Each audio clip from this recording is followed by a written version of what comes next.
começar tocando choro. Quem conhece choro aqui, gente? Língua de Preto. Gente, por que eu escolhi esse chorinho aqui, né? Pra tocar um pedacinho pra vocês. Porque esse início, ele tem bastante oitavas. E pra gente é o cão. Flauta não gosta de tocar intervalo grande não, gente. Pra quem não é flautista e tá entrando aí, a gente gosta de tocar melodias, escalas. Negócio de oitava, de intervalo grande, não é muito fácil pra gente não, sabe? Por isso que é um desafio muito grande para nós flautistas tocarmos esse tipo de música, que tem esses intervalos grandes, né? E no andamento mais rápido. Então eu escolhi que de última hora eu lembrei, falei, tem aquele choro, eu vou pôr lá caçar aqui um playback. Lembrei, né, que tinha essa opção aqui de pôr internet, bom que a gente acha um monte de coisa, né? Mas enfim, então vamos falar um pouquinho de flexibilidade, né? É difícil falar de flexibilidade, falar desse assunto, sem entrar nos assuntos das oitavas, né? Então é importante a gente falar das regiões da flauta. Então, região grave, média e aguda. Região aguda é uma das mais difíceis, tanto que o pessoal mandou várias perguntas lá na caixinha, né? Ai, como que faz tirar um agudo? Então, porque realmente é uma das regiões mais difíceis pra gente na flauta.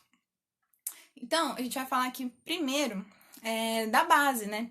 Que é a região média. Eu gosto de ensinar, só pra vocês entenderem, né? A região média na flauta, pra mim, é o centro, onde a gente foca nosso aprendizado aqui, nosso desenvolvimento começa nessa região média. E depois a gente vai explorando os agudos e os graves. Então, a região média, grave, né, entre o sol e o ré, é onde eu gosto de ensinar, começar ensinando os alunos a tocar flauta. Mas eu também acredito que a flexibilidade é uma coisa que a gente deve começar desde sempre, desde o começo eu já gosto de ensinar pelo menos a primeira e a segunda oitavas juntas, né? Então a gente faz, os alunos fazem, né? O sol, por exemplo, a gente tá estudando nota sol. A região média grave.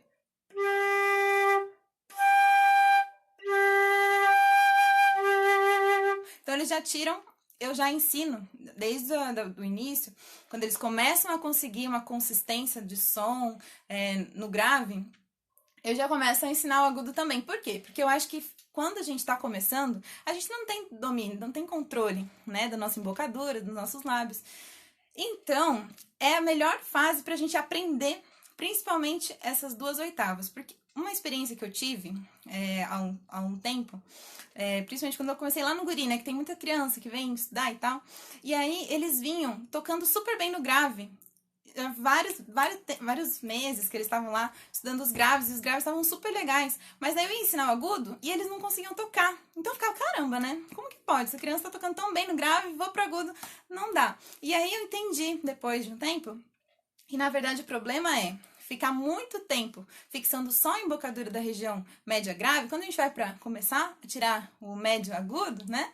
Aí não sai. Então eu gosto de ensinar já logo de cara, assim. Não é para sair perfeito. Você tá começando, você vai começar a tirar essas oitavas aí. Não precisa se preocupar em ser o som mais lindo do mundo, porque não vai sair, sinto informar, mas não vai sair.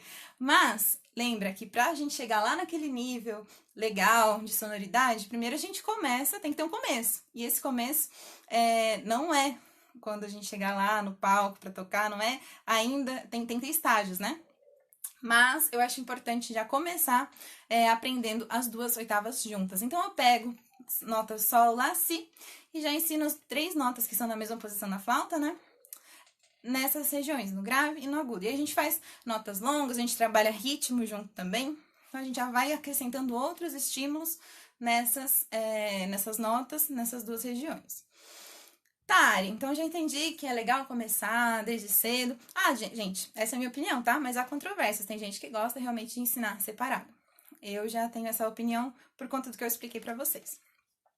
Mas então vamos lá, não dá para falar de região aguda, então, se a nossa base é na região média grave. Então a gente tem que começar aprendendo essa região, tá? Então o que a gente vai fazer? Primeiro a gente vai achar lá, se você tá com sua flauta aí, pega ela. Lembra que eu falei de trazer a flauta pra aula, né? Então vamos pegar lá a flauta. E aí vocês vão achar um sol, tem que ser o sol mais lindo, o sol mais maravilhoso que vocês conseguirem tirar hoje, tá? Aquele sol que você vai tocar pra sua mãe com muito amor, muito carinho, né? Então você acha esse sol, canta ele na cabeça. Pode pôr vibrato, se você sabe fazer vibrato, se você ainda não aprendeu vibrato, faz o seu melhor sol aí, tá bom? Excelente. Então esse sol, geralmente ele tem o quê? A embocadura mais relaxada, é mais fácil de manter a embocadura relaxada, né, nessa região. Tem uma pressão de ar menor, então a gente não precisa soprar um ar muito rápido. Eu gosto de ensinar os alunos até com ar quente. Associo muito com ar quente e ar frio. A gente fala disso o tempo inteiro. Então, ar quente é justamente quando ele sopra com menos pressão, tá? Então, imaginar que você tá embaçando vidro, por exemplo. Esse ar quente, né? Esse ar que a gente usa para a região mais grave. Quando a gente for pro agudo, a gente vai pensar o quê? Em esfriar esse ar. Então, ele vai ter mais velocidade, ele vai ficar um ar mais rápido. Então, ar quente.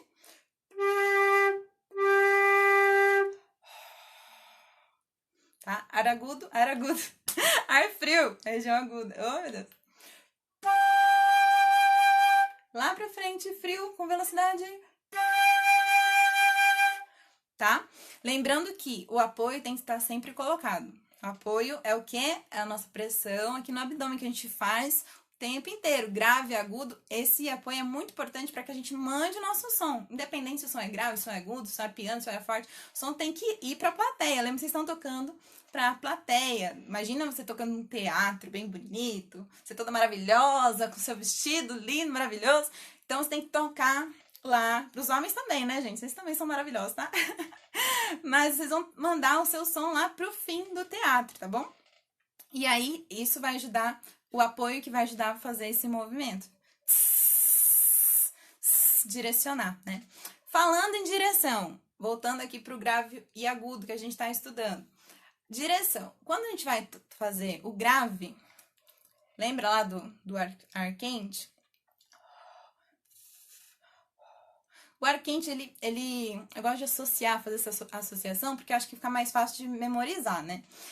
O ar quente, ele acaba sendo mais denso, né? Parece que é mais pesado. Quando você faz esse exercício na sua palma da mão, parece que até o ar cai aqui mais para baixo da palma. E o ar frio fica mais fácil de manter aqui, mais no meio, né? Então, o ar quente, a região grave, você vai imaginar ar quente e mais dentro da flauta. Então, você vai imaginar uma vela, por exemplo, a sua vela mais aqui pra baixo, ó. Eu gosto de falar da vela pra você ter uma direção, né? Um ponto onde você vai direcionar o seu ar. Então, o grave é aqui. Deixa eu ver se tô aparecendo. Ai, sem cair da cadeira, porque é melhor. Então, ó, velinha pra baixo, grave. Velinha pra frente, agudo, né? Então, pra baixo.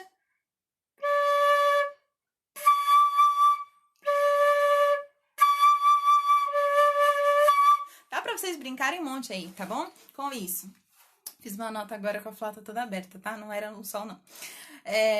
Mas então, essa é uma das principais diferenças também. Além da velocidade do ar quente e ar frio, também o direcionamento. Quando eu tô tocando grave, eu direciono mais pra baixo. Quando eu tô tocando agudo, eu direciono mais pra fora, tá bom?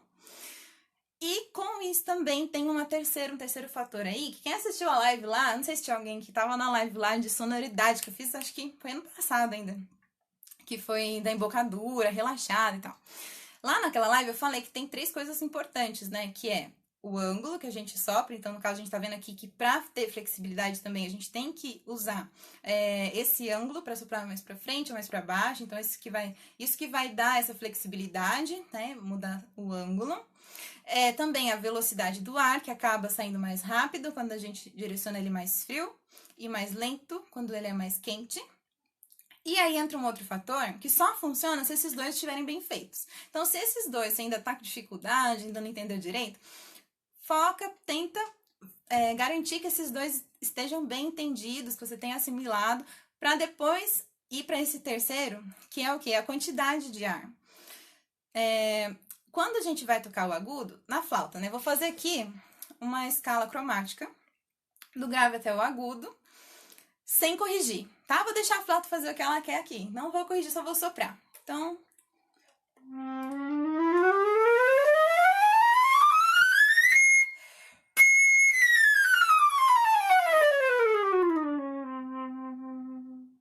se eu não corrijo, se eu pego uma configuração, mantenho aqui a embocadura dessa configuração, né?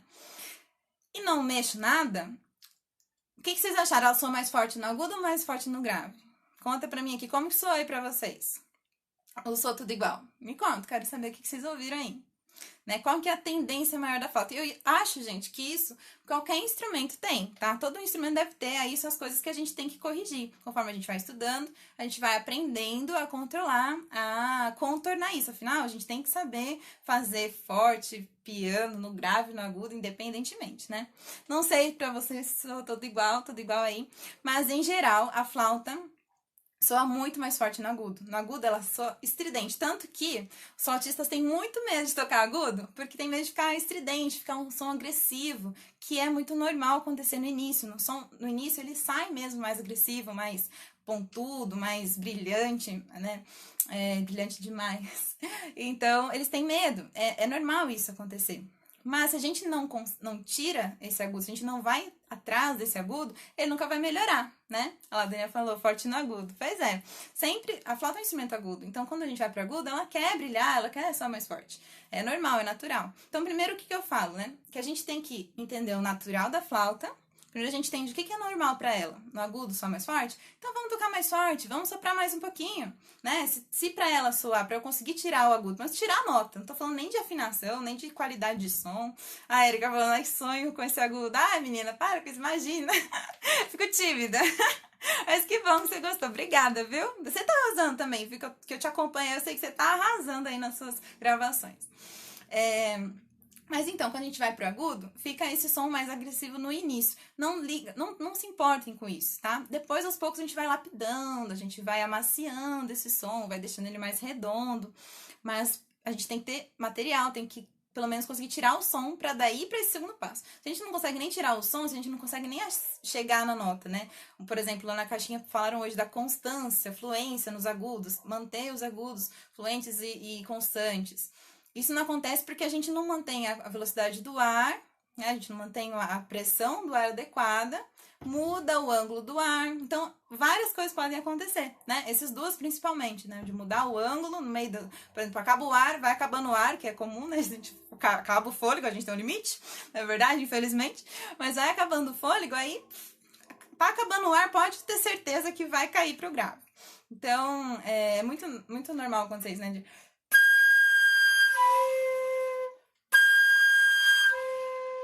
Então, se você muda o jeito de soprar, se você tira a quantidade de ar, muda a pressão do ar, deixa esse ar mais lento, ou muda o ângulo, vai cair pro grave. Então, você tem que manter desse jeito. E como eu disse, a flauta é um instrumento que gosta de tocar os agudos, porque os agudos ela pede mais ar, ela pede mais volume. Então, pode soprar um pouquinho mais também.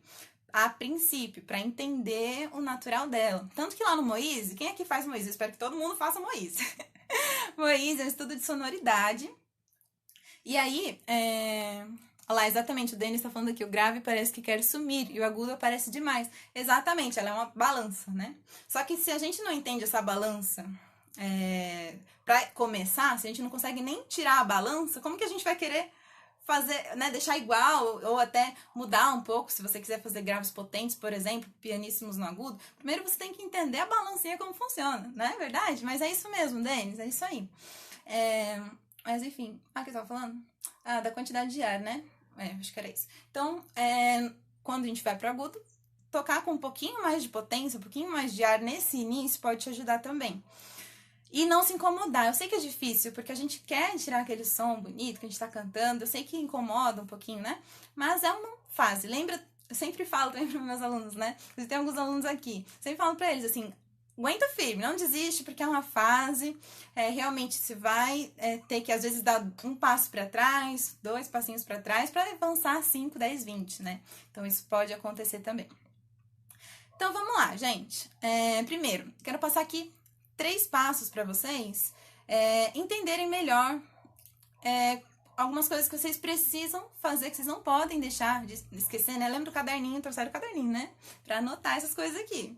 Então, ó, 3 coisas fundamentais que vocês não podem deixar de fazer, deixar de lembrar antes de estudar a flexibilidade, né? Vocês têm que entender isso antes de ir para o estudo da flexibilidade, das oitavas, que vocês forem fazer. Então, vamos lá. Primeira coisa, embocadura relaxada. Isso é primordial. Se você fica espremendo a embocadura quando vai para agudo, vou tentar imitar aqui o que acontece, né?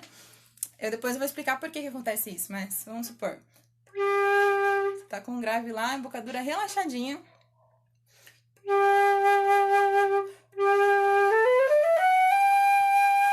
Já espremi um pouquinho.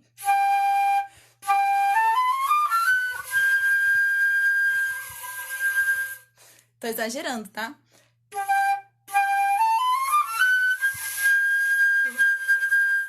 Né? Ele começa a ir bem, com bastante ar dentro do som.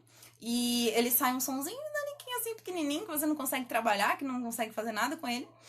E sai sofrido desse jeito. Então, você acaba prejudicando muito o seu som com isso, com essa coisa de espremer. Por que a gente espreme? Porque é uma coisa natural. Nosso corpo, gente, ele não quer ter trabalho. Vocês acham que a gente quer ter trabalho? Se a gente quisesse trabalho, todo mundo que ia acordar super feliz aí pra fazer ginástica, ficar com tanquinho, pra ficar maravilhoso. E a gente não gosta, né? Tipo, é difícil. Eu, pelo menos, falo por mim, né? Que, assim, admiro muito. É uma coisa que eu faço porque eu sei que eu preciso, bem-estar, a gente vai pegando o hábito. Mas é uma coisa que é muito fácil pra mim, por exemplo, deixar de fazer. Nem lembro quando foi meu dia de treino, acho que faz umas 2 semanas já. Então, não é uma coisa que é gostosa de fazer, não é igual você pegar e assistir Netflix, ou então ir comer alguma coisa boa. O nosso corpo quer isso, descansar, dormir, sombra, água de coco, não é? É isso. E na música é a mesma coisa. Quando a gente tá aprendendo flauta, quem que nunca viu lá, a criança, principalmente, que eles são muito sinceros, né? Eles são assim, eles não são transparentes. Então você dá uma flauta pra criança, que é a primeira coisa que ela faz. Então ela prende os bracinhos aqui no corpo e a cabeça que vai na flauta. Porque é mais fácil pra segurar. Primeiro que eles são pequenininhos também, né, gente? Vamos combinar que a flauta é pesado pra eles. Mas às vezes a gente faz esse tipo de coisa, de querer ajustar, ter o maior conforto possível, ser o mais cômodo. E com o agudo, a embocadura é a mesma coisa. Quando a gente vai pro agudo, é muito mais fácil a gente espremer a embocadura. Eu vou ter que soprar menos, não vou soprar forte, então não vou cansar muito, porque a mesma quantidade de ar eu consigo tocar nota maior, uma nota mais longa.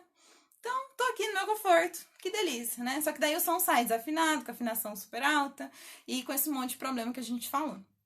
Sem espaço, a gente não tem espaço na embocadura, né? Fica apertado, não tem ressonância. Então, nada de embocadura relaxada. Ai, Ari, mas como que eu faço isso, menina do céu? É difícil, tá? Por isso que precisa procurar um profissional para te acompanhar, porque tem que ver qual que é a situação. Enfim, gente, não dá para explicar isso. Como fazer é difícil, tem que avaliar caso a caso. Mas, em geral, aqui para vocês entenderem, né? Se a embocadura é grave, um espelho. O espelho é a melhor coisa nesse momento. Vai ter que usar espelho. Então, vai pegar o espelho, vai ver a sua embocadura, né? Primeiro ver a sua boca, o formato da sua boca, nem ver a embocadura, né? O formato da sua boca relaxada. Você vai tentar deixar o máximo a sua embocadura mais próximo da sua embocadura, da sua boca relaxada. Tentar trazer o mais próximo possível. Né? Então, você vai encostar a flauta, mantenha a boca relaxada. E aí você só vai abrir um espaço para que o ar saia. Repare que eu faço esse movimento. Não é? Tá? E, gente, eu quando era criança eu fazia isso aqui, tá? Porque eu também queria lá o caminho mais cômodo. Aliás, quando eu ia tocar na banda, eu ainda conseguia... Eu era muito folgada. Ai, meu Deus, eu era muito folgadinha. Pegava aqui, ó, a cadeira do parceiro aqui do lado e apoiava o braço pra não ficar cansando e ficava tocando assim. Ai, que coisa, né? Olha aqui, eu me entregando pra vocês. Mas é verdade, né? A gente quer o que é mais cômodo. E não pode, porque o que é mais cômodo nem sempre é o que é melhor. Então, tem que avaliar se o resultado está sendo positivo. Olha lá, a Erika tá falando, é muito difícil corrigir, por isso é melhor aprender do jeito certo. É o mesmo que aconteceu comigo. Quando eu era lá criança, eu aprendi desse jeito. Então, espremendo pro lado, né? E aí, aconteceu tudo isso que eu falei, de ter todos esses problemas de desafinação, de não ter projeção do som, não ter corpo, o som caía para baixo, né? O agudo caía sempre para baixo, não tinha constância, né? Vocês estão rindo, mas é verdade, gente. Pode contar minha mãe, se ela levar ela fala. Pior que é verdade mesmo, esse bilhete. E aí, acontece essas coisas. Então, a gente tem que aprender do jeito certo, igual a Erika falou. Abre verticalmente, porque daí a gente tem o quê? Espaço dentro da boca. Assim não. Assim, além da gente tirar atenção, não tem espaço. Eu não consigo ter espaço. E lembra que o nosso corpo é nosso instrumento também. Tem que estar tudo vibrando, tudo ressoando junto, tá bom? Vamos lá. Embocadura relaxada. Então, você vai pegar essa forma e vai tentar, no espelho lá, subir a oitava, de preferência por graus conjuntos. A princípio, não vai fazer exercício de oitava direto, porque você vai mexer. É difícil de manter mesmo, mas você vai fazer isso. Então,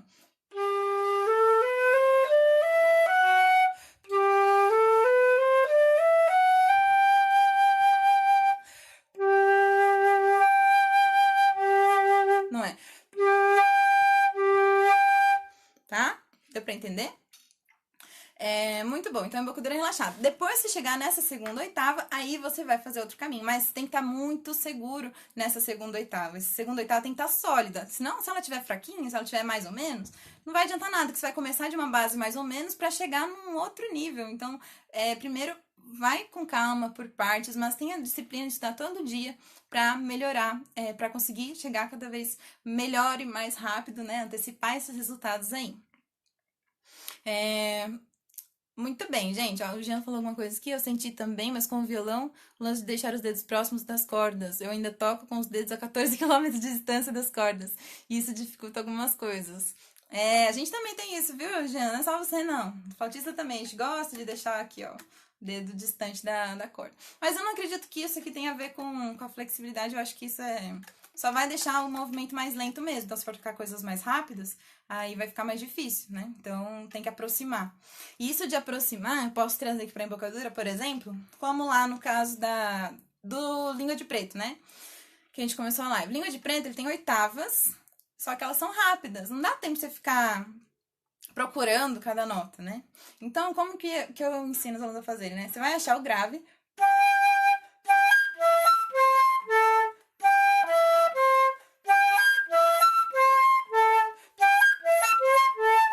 E o grave vai ser a referência para tirar o agudo. Por quê? O agudo sai com a embocadura do grave, mas o grave não sai com a embocadura do agudo. Tatuem na testa esta frase, porque ela muda vidas. Sério mesmo, tá? Então, a embocadura... Calma, deixa eu lembrar. A embocadura do grave... O agudo sai com a embocadura do grave. Então, os agudos saem com a embocadura do grave, que é a embocadura relaxada. Mas os graves não saem com a embocadura do agudo, que já é uma embocadura com mais pressão de ar. Lembra lá do início da live que a gente falou? Não vou repetir tudo aqui, não, pra gente seguir pra frente. Mas é diferente, não dá pra tocar com a mesma pressão, nem com a mesma direção de ar, nem com a mesma quantidade, tá bom? Ótimo. Segundo passo, entender a configuração da embocadura que você quer. Antes de tocar, você já tem que saber, essa embocadura é ar frio ou ar quente? É pra frente ou é pra baixo?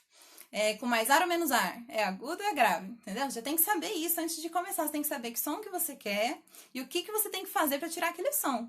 Então, você já sabe que para tirar agudo, você tem que soprar mais para frente, que o ar tem que sair com mais velocidade, que se precisar, você vai soprar um pouco mais, porque a flauta ela precisa de mais ar no agudo. Então, se os dois primeiros pilares, digamos assim, né, estiverem bem entendidos, então pode ser que está faltando a quantidade de ar aí, aumentar um pouquinho, né? Então, você tem que entender isso. Já sabe tudo que vai fazer, aí faz. Não fica tentando arriscar na sorte, assim, porque senão você não vai entender o que você fez diferente. Se você só tenta, você não sabe o que eu fiz diferente pra mudar. Por que agora saiu, por que antes não? Não sei, vou ficar tentando, né? E isso acontece também, às vezes, que a gente quer tanto tocar, a gente fica ansioso pra tocar e acaba não se perguntando por que agora saiu, por que agora não saiu, o que faltou, o que eu fiz diferente, será que eu mexi, será que eu não mexi? Então, estudar com o espelho, por exemplo, vai ajudar muito. Terceiro passo, aqui importante, aplicar na região certa. Então, se você já sabe que aquilo é para aquela região, foca em usar essa configuração para tirar aquela região. Não vai confundir as coisas, porque também pode acontecer, né? No início a gente fica meio perdido. É difícil até identificar o que é grave e o que é agudo, às vezes, né? Então, você já sabe que para tirar o agudo tem que ser com ar frio, então você não vai querer tirar um grave tocando do mesmo jeito, porque tem que tocar diferente, tá? Para entender um pouquinho da velocidade, por exemplo, uma associação que eu lembrei agora que pode ajudar vocês é a da mangueira. Funciona muito bem, que é muito parecido. Sabe mangueira de jardim, quando a gente vai limpar lá, molhar as plantas ou limpar a garagem, sei lá, mangueira, né? Tem a água vindo, a água passa. Quando a gente aumenta a pressão, como que a gente aumenta a pressão para a água cair mais longe, para ela ir mais rápido, né? Com mais velocidade. A gente diminui o orifício. Então, você diminuindo o orifício, essa água vai sair com mais velocidade, ela vai lá longe.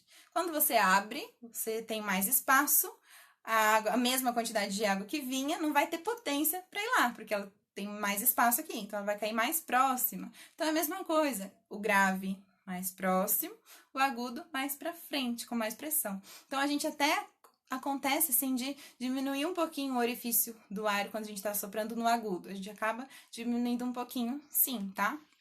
Também acontece. Mas, gente, eu não quero que vocês virem robôs tocando, tá? Isso aqui é para ajudar vocês a tirarem os agudos e os graves, a entender o que é o que eu tenho que fazer para cada coisa. Mas não é para vocês ficarem super preocupados. Muitas vezes é até mais eficiente esquecer tudo isso aqui e focar no ouvido, né?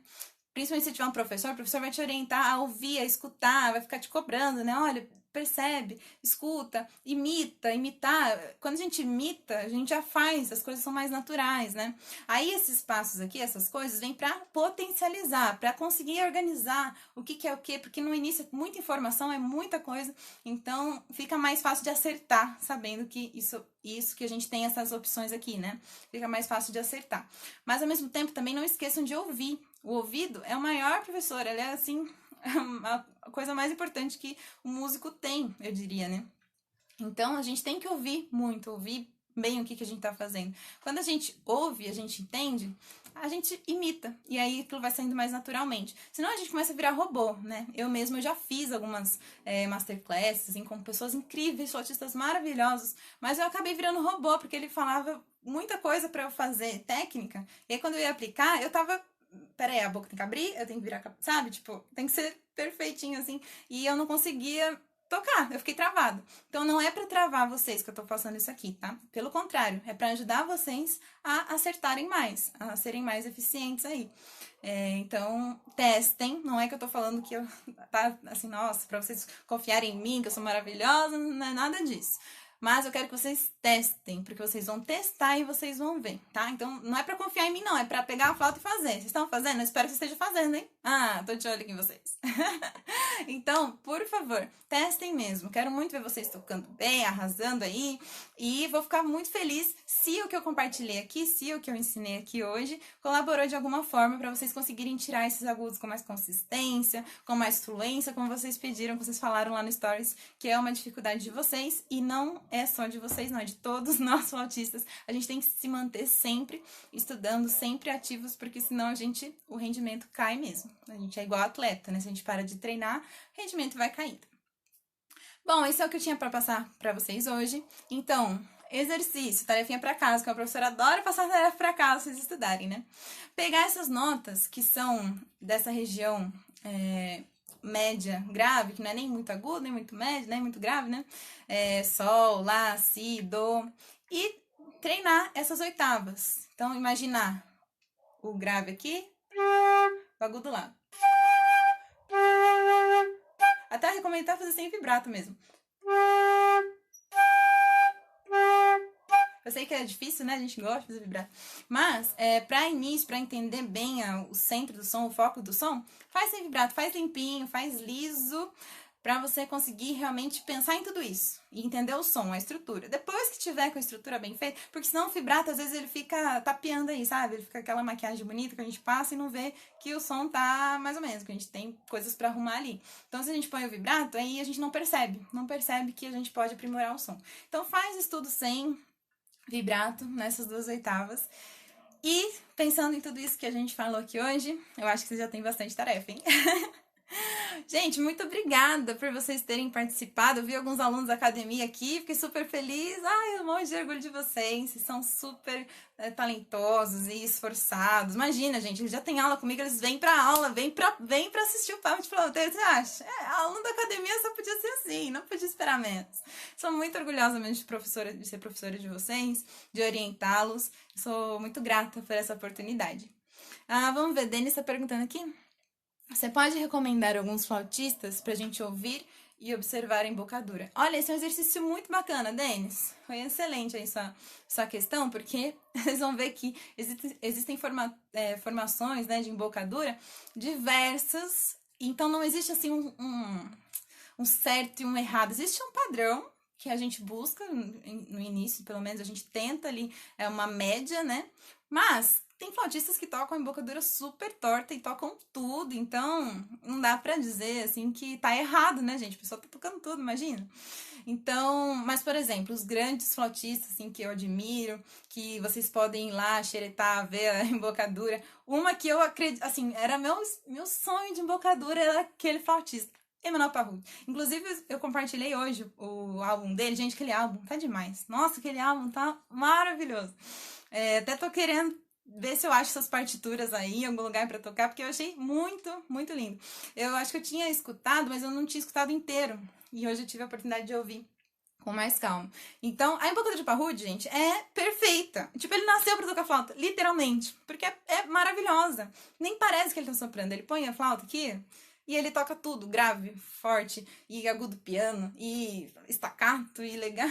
Ai, gente, que sonho. Ele é, assim, maravilhoso. Deixa eu ver outros. Quem tem boquinha pequena, assim, também, pra quem tem boca pequena, pode ajudar aí. A Jasmine.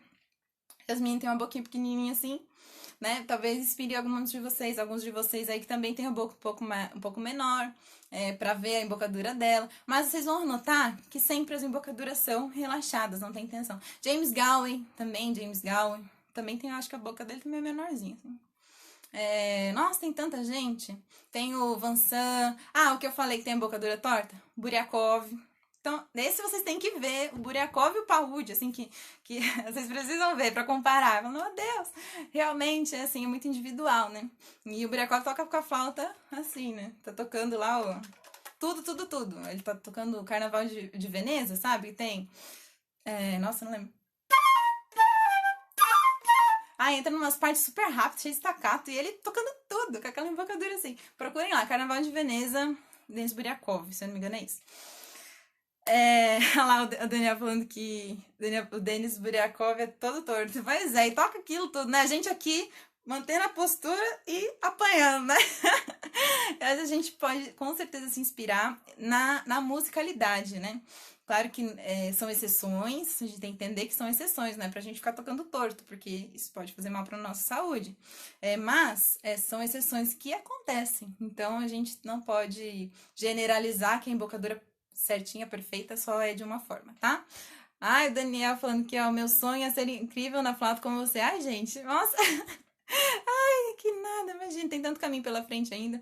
Mas eu sou muito feliz de poder compartilhar um pouquinho do que eu já trilhei e, quem sabe, colaborar também com o desenvolvimento de vocês na flauta, quem tá aí aprendendo, né? Falar um pouquinho do que já funciona, do que não funciona muito bem, por onde ir, né? Orientar de alguma forma para quem tem esse interesse e usar o Instagram para isso. Gente, mais uma vez, muito obrigada a todos. Se tiver alguma questão, alguma coisa que ficou com dúvida, porque às vezes a gente vai falando e fica a dúvida, ou então a dúvida vem depois, né?